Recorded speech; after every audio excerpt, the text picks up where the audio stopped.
Olá, eu sou o Diogo Cabral e sejam bem-vindos a mais um episódio dos Inovadores. Sabia que a maior parte da vigilância de vídeo ainda se faz olhar para ecrãs?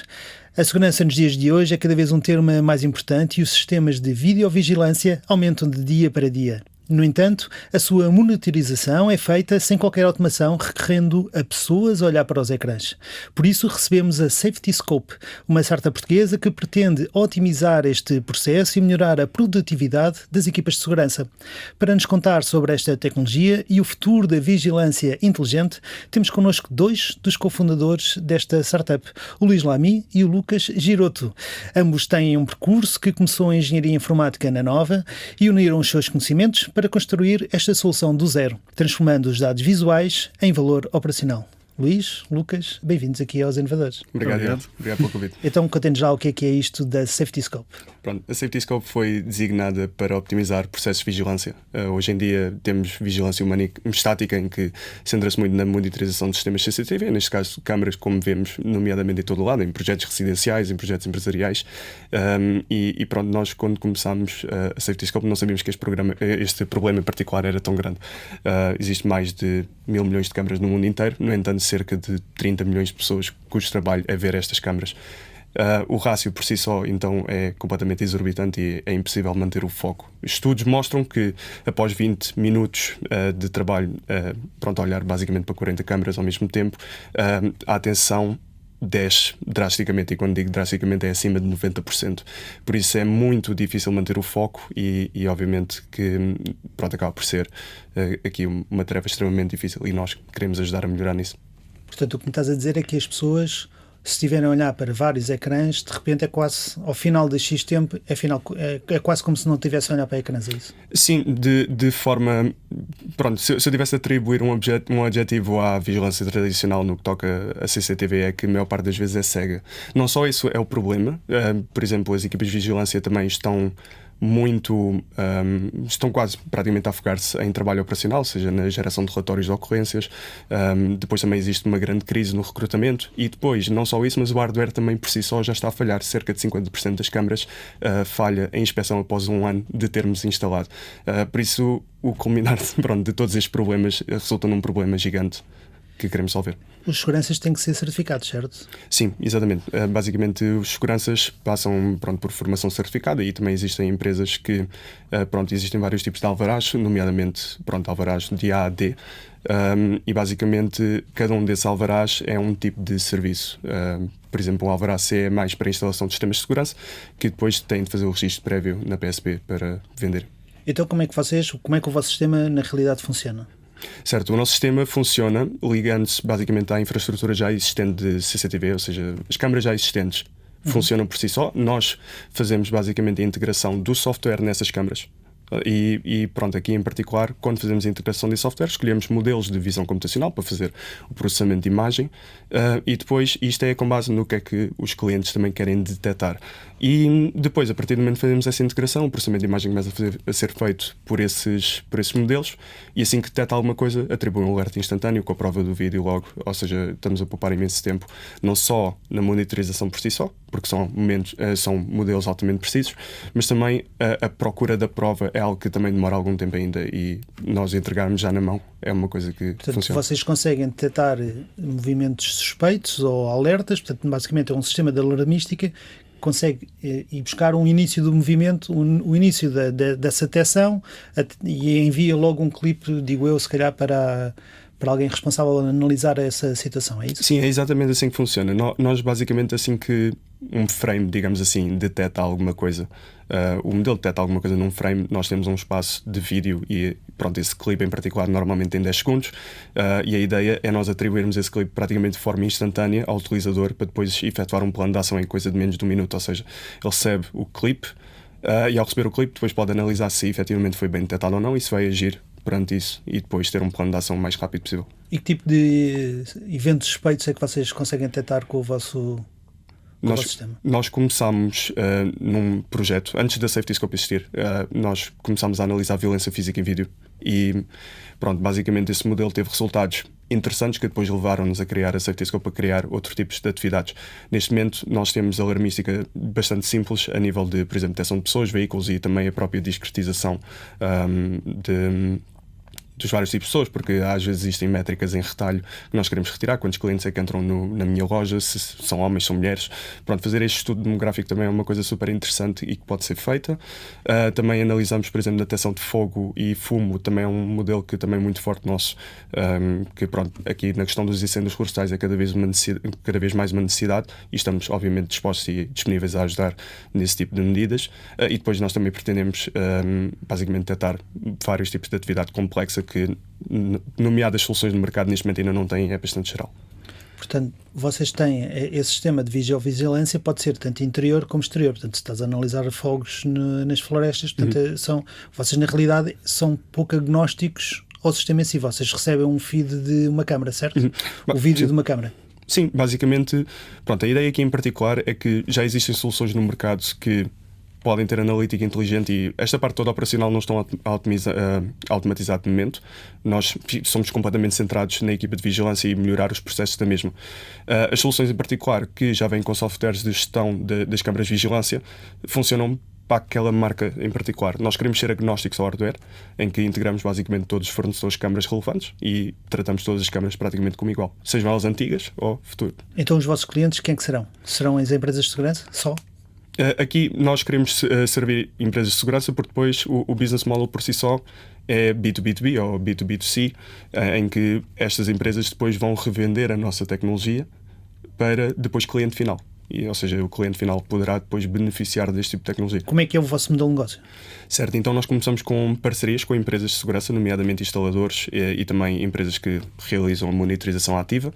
Existem duas propostas de valor diferentes para cada tipo de empresa, mas a forma é, pronto, nós realizamos parcerias estratégicas com estas empresas e depois desbloqueamos basicamente a lista de clientes e ajudamos a vender este tipo de solução com essas empresas. Portanto, vocês não vão vender diretamente à empresa de segurança a vossa plataforma, é isso? A empresa de segurança, por si só, por exemplo, existe uma opção de fazer o white label, por exemplo, da nossa solução, seja uma empresa assim maior, de uma dimensão maior e que neste momento não tem este tipo de solução e quer ter algo mais ou menos proprietário, nós fazemos a gestão desse próprio software e nós podemos vender isto na forma de uma subscrição, obviamente high ticket. E aqui em particular vamos sim à empresa de segurança e a ideia desta parceria também tem uma fee de revenda assim, do software. Portanto, se eu for um particular e tiver um sistema de videovigilância em casa, que tenha comprado off the shelf, né? Tenha comprado aí num site qualquer ou numa loja qualquer, eu depois não consigo ter essa vossa solução dentro de casa.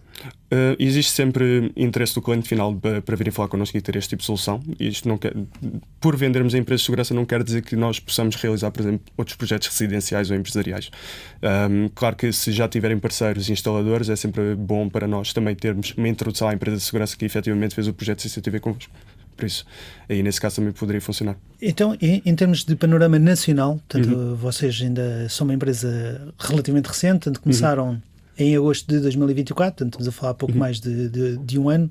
No panorama nacional, quantidade de câmaras, quantidade de seguranças certificados, que informação é que vocês conseguem partilhar? A informação que nós conseguimos partilhar é que certificados pelo PSP em todo o tipo de alvarado existem cerca de 83 empresas certificadas pelo PSP e depois existem também fornecedores de sistemas CCTV que são à volta de, se não me engano, cerca de 160. Acho que não, 160, sim, é isso, à volta disso.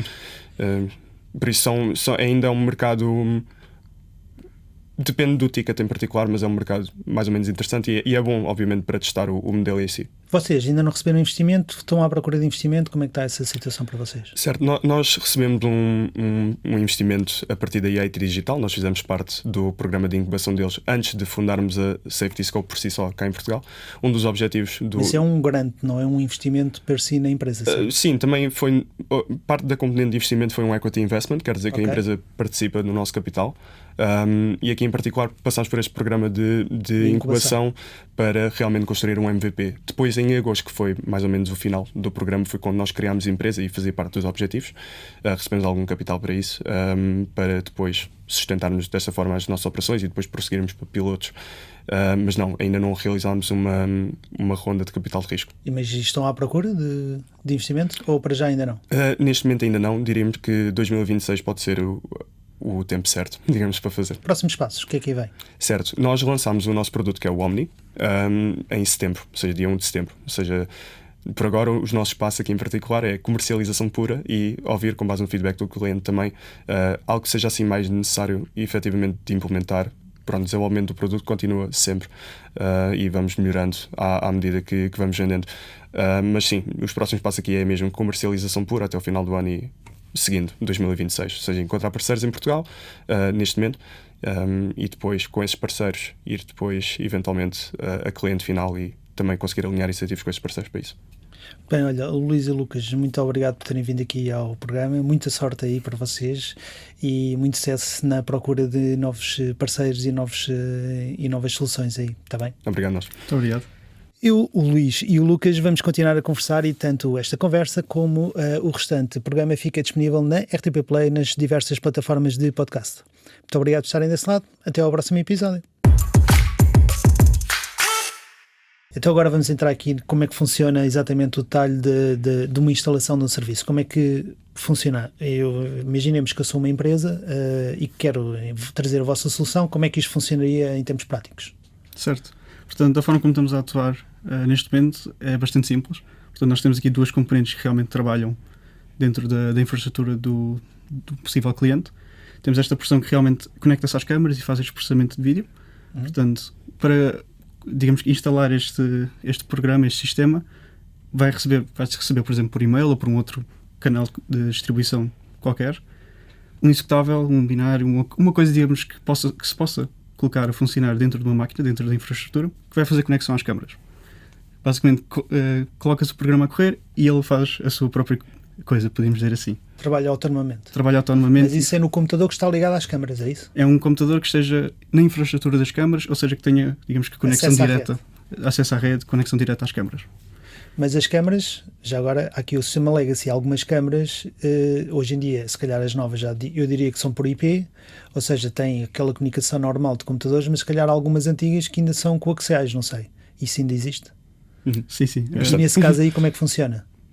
Portanto, nessa situação, normalmente este tipo de câmaras de qualquer forma vão ter, digamos, com um armazenamento destas imagens, destes frames, e é diretamente a partir daí que podemos ir buscar esta portanto, aí não vão à câmara, vão ao fecheiro que está a ser gravado. Exatamente. Okay. E depois, como é que funciona? E depois, portanto, temos este processamento autónomo a ser realizado e depois temos a nossa plataforma, o Omni, podemos dizer dessa forma, que vai centralizar toda esta informação que é captada, todos os alertas que são enviados, todas as câmaras que são inseridas, removidas, modificadas. Toda a analítica vai estar presente nesta plataforma web ou, eventualmente, depois noutros canais também.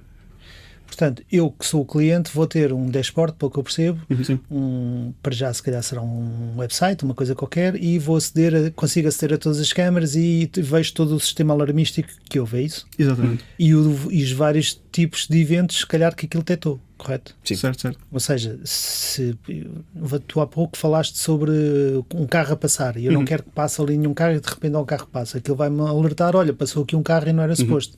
Quem é que define esse tipo de configurações? Eu posso definir que ali faz conta que era uma garagem, há ali uma zona que eu não quero carros a passar e de repente um carro passa. Portanto, quem é que define se eu permito ou não permito ou quero ou não quero ser avisado quando há um carro a passar, por exemplo? Certo. Aqui, pronto, posso explicar esta parte em que isto é modular ao nível da câmara, ou seja, nós podemos designar exatamente o que é que queremos detectar em cada câmara. Ou seja, não existe uma regra geral. Claro que, obviamente, existem opções para ser mais rápido e não estarmos de câmara a câmara, basicamente, a escolher sempre o mesmo modelo, mas existe... Sim, podes fazer logo, poder fazer esse aviso, essa parametrização para o sistema interno, não é? Sim, porque vamos imaginar, por exemplo, num centro comercial, se calhar pode haver aqui um sistema de detecção de acidentes de carro no parque de estacionamento interno, mas, por exemplo, não faria sentido ter esse modelo Nas na câmaras cá em zona da cima. loja. Exato. Certo? Exato. Porque não iria necessariamente funcionar, até podia emitir, quem sabe, até falsos alertas, porque não está designado para aquele espaço.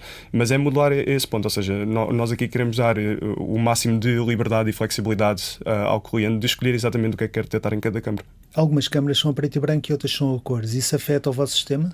Sim, normalmente temos de treinar modelos mais especializados, mas isto obviamente que, por exemplo, se explicarem exatamente quais é que são os specs, digamos assim, da câmara, nós aí depois alinhamos para fazer modelos mais especializados. Ou seja, existem modelos que nós efetivamente comercializamos e são de certa forma gerais, mas depois outros, por exemplo, a câmaras de infravermelhos ou até outras tecnologias, aí são modelos mais especializados, já são modelos que nós próprios se calhar temos de desenvolver on demand para depois eventualmente acrescentar na oferta.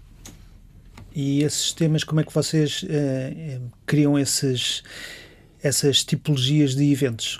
Onde é que vocês vão buscar essa informação? Como é que vocês treinam o vosso sistema para detectar esse tipo de eventos? Certo, então neste momento nós utilizamos nomeadamente dados de domínio público, ou seja, para criar pequenas provas de conceito. No entanto, com clientes maiores que tenham dados proprietários que possam fornecer para treinar este tipo de modelos, é muito mais fácil de termos um modelo muito mais confiável aos settings do cliente se tivermos esses dados e formos eventualmente a fazer um modelo mais especializado. Obviamente que esse modelo fica dentro do cliente e não é depois comercializado com outras empresas. Agora, imaginamos outra coisa. Se eu for uma empresa de segurança e tiver vários sítios em que estou a analisar, ou seja, não é só uma localização, por exemplo, RTP. RTP, além deste edifício, tem outros edifícios e tem até, inclusive, os emissores. Eu conseguiria ter este sistema integrado com todas as câmaras de segurança que temos nos vários pontos e definir cada tipologia de eventos para cada uma destas zonas? Sim, exatamente. Portanto, mesmo dentro deste software, aquele Omni, podemos fazer mesmo esta definição de localizações, zonas, e depois, como cada câmara está encarregue da sua própria detecção, podemos dizer assim, está tudo segmentado e está tudo a processar. Mesmo que estando em redes diferentes, porque a rede onde estaria, voltando aqui ao exemplo da RTP, as câmaras que estão no topo de uma serra qualquer, onde estão as antenas de rádio, não estão ligadas, não estão na mesma rede que está aqui as câmaras de segurança de videovigilância aqui do edifício sede, ou no Porto, ou numa delegação qualquer. Isso também é possível? Sim, também é customizável dessa forma. Portanto, basta colocarmos este programa a funcionar nestas diferentes redes. Portanto, em máquinas diferentes que estão conectadas a essas redes com câmaras. Vocês desenvolveram esta solução toda internamente? Utilizaram empresas externas para vos ajudar a produzir isto? Como é que vocês estão a criar isto? Nós acreditamos que a construção da nossa organização com parceiros é o que vai verdadeiramente levar-nos mais longe. Porque nós, na altura em que éramos apenas dois, durante uma boa altura, era muito difícil nós fazermos qualquer avanço do produto e nós fizemos uma parceria com a Fractory, que é basicamente uma custom software house, que na verdade até são colegas nossos de faculdade com quem nós temos vindo a trabalhar nos últimos 5 anos. Eles também fazem soluções, nomeadamente visão computacional, e gostam desse vertical, e depois desenvolvem software. Então nós fazermos a parceria com eles definitivamente alavancam o nosso produto para ser entregue muito mais rápido ou ser exposto ao cliente muito mais rápido. Isso significa que cada vez que vocês têm que desenvolver novas funcionalidades no vosso sistema, vão estar dependentes desta empresa, certo? Não necessariamente, porque aqui em particular esta parceria foi nomeadamente para o lançamento. Obviamente que pode haver projetos depois que possam surgir, no entanto isso não quer dizer que não tenhamos capacidade de realizar o nosso próprio desenvolvimento, porque o desenvolvimento em particular, o Lucas até pode explicar, é completamente acompanhado por nós. O Lucas geriu este projeto por completo. Então, Lucas, partilha aí connosco as várias dificuldades e o progresso que foi feito ao longo do tempo com a Factory, certo? Fractory, sim. Portanto, antes de tudo, houve ali um iniciozinho que realmente foi desenvolvimento completamente interno. Portanto, começámos ali a construir uma plataforma. Interno, vocês os dois? Sim. Portanto, era naquela altura em que tínhamos que realmente produzir um MVP. Produzimos, foi interno. Sim, até porque ao fim e ao cabo vocês são os dois, vêm os dois da Nova, de informática, vocês são colegas de curso. Basicamente. Portanto, há que aplicar, dar jus ao nome do curso que estavam a tirar. Desculpa. Não, sem problema. E foi neste último ano, vamos dizer, um ano, mais ou menos, que começámos a trabalhar com a Fractory e alavancámos exatamente o desenvolvimento deste produto. Mas antes Omni. disso, mas no início, portanto até 2024, pelo que eu percebi, sim, foram 2024. vocês os dois a trabalhar só Exatamente. no desenvolvimento. E como é que foi isso, criar uma solução do zero? Foi desafiante, definitivamente. Porque aí está, nós ainda éramos e ainda somos estudantes. Portanto, vocês ainda estão a tirar o mestrado, os dois, certo? Sim, exatamente. Engenharia informática. Sim. Exatamente. Então era bastante desafiante pegar nestes conceitos que aprendíamos assim de uma forma muito básica dentro da universidade e depois aplicá-la a algo mais em produção, a um mundo real, a algo que tem que ser escalável, que tem que ser robusto. É um desafio completamente diferente passar de, como nós dizemos, programas de terminal, de consola, para uma aplicação verdadeira que precisa de funcionar, digamos assim. Produção. Em produção. Certo, fazer o projeto para a cadeira X e fazer uma coisa a sério para ser vendável. É verdade. É muito diferente. Exatamente. Outra coisa também ajudou-nos imenso foi o facto de nós ambos pertencemos à Inova, o Júnior Empresa da Nova FCT. Eu até ao último mandato, na verdade foi até ao final do ano letivo do ano passado, eu servi enquanto diretor de projetos no departamento, estive a gerir um departamento com 40 estudantes, mas antes de ser diretor, obviamente fui membro e tivemos a criar este tipo de soluções. Foi efetivamente... Sim, vocês vão subindo na escala do Júnior Empresas. Sim, não é? exatamente. Os dois, na realidade foram os dois que pertenceram à Júnior Empresas. Sim. Ambos gerimos projetos dentro da Júnior Empresa e eu depois, entretanto, tornei-me diretor, o Lucas depois seguiu para o técnico. E pronto, basicamente, essa experiência inicial de termos estado nessa Júnior Empresa foi o que efetivamente também nos permitiu alavancar esse tipo de conhecimento para depois crescermos esta solução do zero. Para quem não sabe o que é Júnior Empresas, dá-me aqui algum contexto. Certo. O que é que isso é? Basicamente, uma Júnior Empresa é uma empresa completamente normal. Nomeadamente é uma associação sem fins lucrativos, mas é completamente formada por estudantes universitários. No caso da Inova, nós agora já não estou lá, mas pronto, basicamente falando sobre... Sim, exatamente. Na Inova nós fazíamos projetos de consultoria de IT, ou seja, nós tínhamos uma área de software, tínhamos uma área de robótica, começámos muito por desenvolver websites, depois fomos para plataformas mais sofisticadas e depois também abrimos uma área de robótica para projetos assim, mais especializados e desenvolvimento de produtos inovadores e pronto, em particular isso era o nosso core business, mas depois também tínhamos vários departamentos, ou seja, nós tínhamos imensos cursos envolvidos também da Nova, ou seja, da Nova FCT em particular, cerca de 12, 13 cursos que... Sim, porque não é só engenharia informática. Exatamente, existem vários departamentos. Tem vários departamentos dos vários cursos. E as pessoas candidatam-se a esses departamentos exatamente para ganhar experiência dentro dessa área, desenvolver um bocado o seu trabalho, o seu currículo e depois a parte mais interessante é o facto de fazermos parte de uma junior empresa, por si só já nos consegue dar alto destaque no que toca a processo de recrutamento e torna-nos também, pronto, fazer parte destes projetos em si só também acaba-nos por tornar um bocadinho mais qualificados porque já ganhamos um bocadinho mais rodagem a nível de, por exemplo, desenvolver projetos tecnológicos e coisas assim, e é sempre interessante para as empresas. Sim, já vocês não são os primeiros convidados que eu aqui tenho que fizeram parte de Júniores Empresas. Incrível. Não da Nova, mas de outros sítios. Portanto, é muito interessante ver que isso, ao fim e ao cabo, acaba por ser ali uma semente que se cria para depois as pessoas criarem projetos. Isto é tudo um movimento mundial. Nós temos um movimento júnior português, temos o europeu e também temos a GE Global e a GE Global em particular, Junior Enterprise Global. Estamos a falar de um volume de negócios desta junior empresa, cerca de 17 milhões, acho que é à volta disso. O número pode estar errado, as pessoas da Federação depois não me contactem com os números certos, mas pronto, em particular, sim, é todo um movimento e capacita os jovens de uma forma incrível. Mas estávamos aqui há pouco a falar sobre as dificuldades de criar este produto. Portanto, durante um ano foram só vocês os dois, sair de um projeto a diferença entre um projeto de faculdade e de repente entrar no mundo real, e depois vocês querem alavancar o projeto, falam com essa consultora, com essa software house, e como é que foi essa relação? Pelo que eu percebi, são antigos colegas vossos até, portanto aquilo quase que se tratavam todos por tudo, digo eu. Mas sim, como é que foi depois essa relação de fazer crescer com uma empresa externa? Portanto, aí está, como já tínhamos uma relação prévia, éramos colegas de curso, mas também participámos, penso que todos, ou quase todos, na Inova, mais ou menos na mesma altura. Relações pessoais foram bastante simples, portanto, já tínhamos essa conexão. Agora, transitar isto aqui para, digamos que, um projeto, gestão de um projeto até, é um bocadinho diferente. Na verdade, fui gestor de um projeto em que eles estiveram presentes como desenvolvedores, alguns deles, na altura da junior empresa, portanto facilitou também um bocadinho esta adaptação. Esse papel de gestor de projeto já o fazias nas junior empresas e passaste a fazê-lo aqui também. Mas agora, neste caso, como é uma coisa mais profissional, já há dinheiro aqui envolvido. De certeza que eles não estão a fazer aquilo pro bono, como vocês faziam nas junior empresas, não é? Nas junior empresas, mesmo assim, ainda tínhamos faturação real.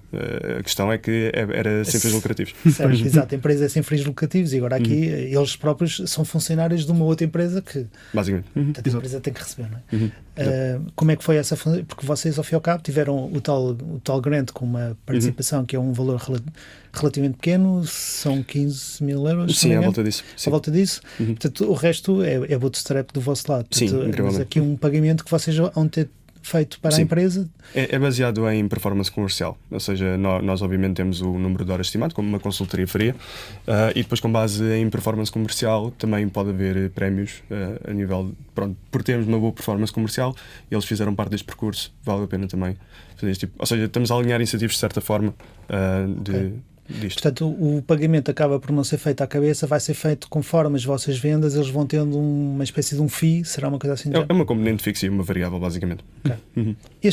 Esta dificuldade que vocês tiveram, este crescimento, vocês há pouco falaste que isto podia fazer o white label, portanto isso significa que podes vender a tua solução depois a diversos fornecedores de sistemas de videovigilância, é isso? Sim, exatamente. E isso está no roadmap, já tem isso aplicado, como é que isso está? Sim, basicamente nós, e o Lucas depois pode contar um bocadinho mais, está definitivamente nos nossos planos do roadmap. Por exemplo, empresas com operações a nível global, a certo ponto pode ser até uma estratégia de saída, ou seja, vamos imaginar, pronto, não vou nomear empresas, mas pronto, basicamente as que têm já operações bastante globais, a certo ponto vão ver uma vantagem extremamente competitiva quando fazem este tipo de parceria connosco. E devido a isso querem eventualmente ter a propriedade intelectual e eventualmente adquirir. Nós encaramos isso mais ou menos como uma estratégia de saída, e então estas parcerias são exatamente o começo disso, ou seja, portanto, criar esta relação e construir. Vocês estão a apontar se calhar para um exit daqui a uns tempos, venderem todo o software e tudo aquilo que vocês criaram a uma empresa única, é isso? Dizem assim, por exemplo, enquanto empreendedor, as nossas empresas não são os nossos bebés, não é? É mais essa questão. Eu adoro o que faço na Certiscope e foi definitivamente a experiência que mais me moldou sempre enquanto empreendedor e também a nível de muitas características que são necessárias ter. Não quer dizer que a certo ponto chegue a um fim e espero que seja um fim bom, né? Não queremos fazer parte da estatística, definitivamente. Pelo menos já passámos o primeiro ano, por isso até agora está tudo bem.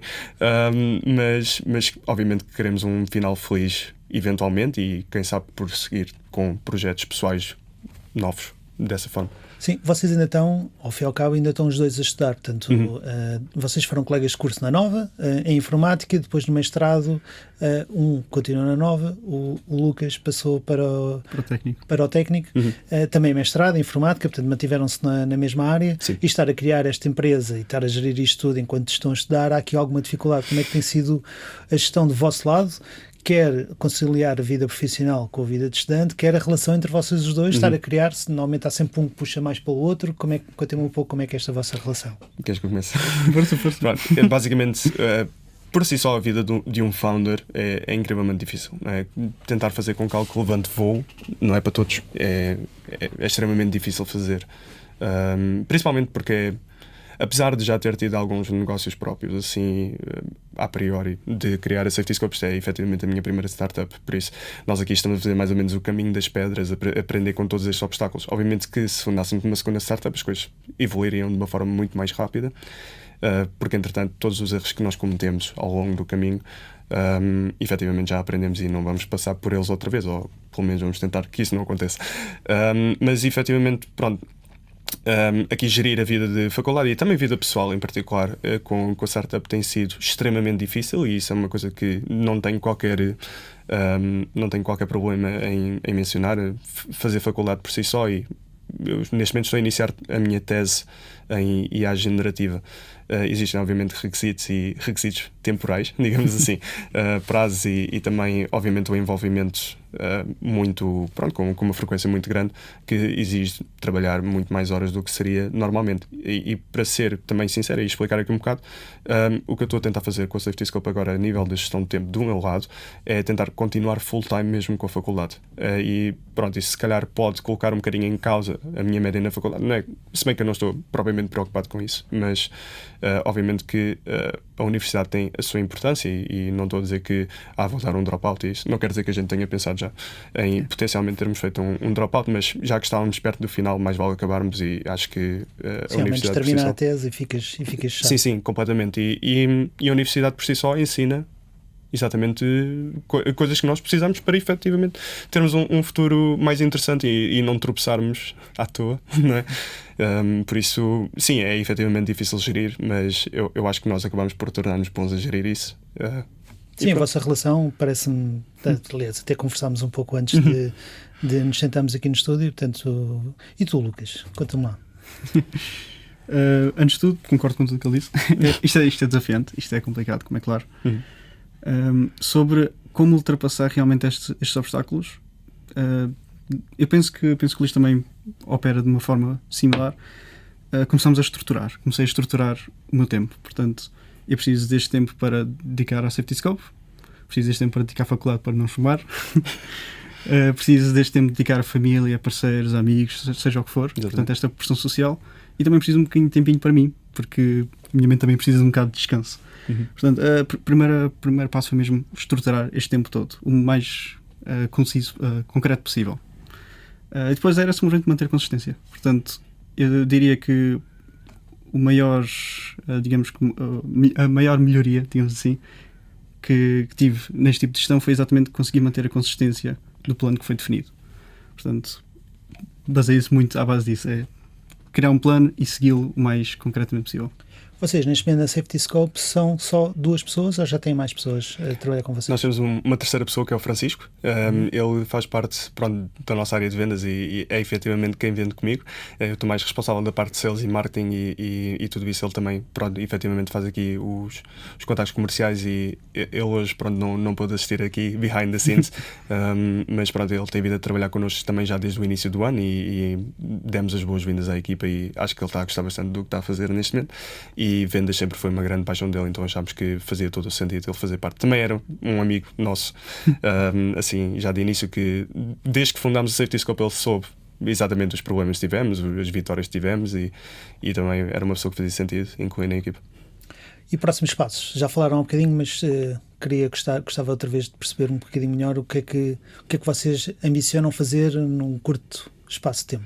Num curto estamos a falar no máximo até 12 meses. É isso? Exato. Ok, perfeito. Então, a nível de próximos passos para a Safety Scope, obviamente é um grande foco em comercialização.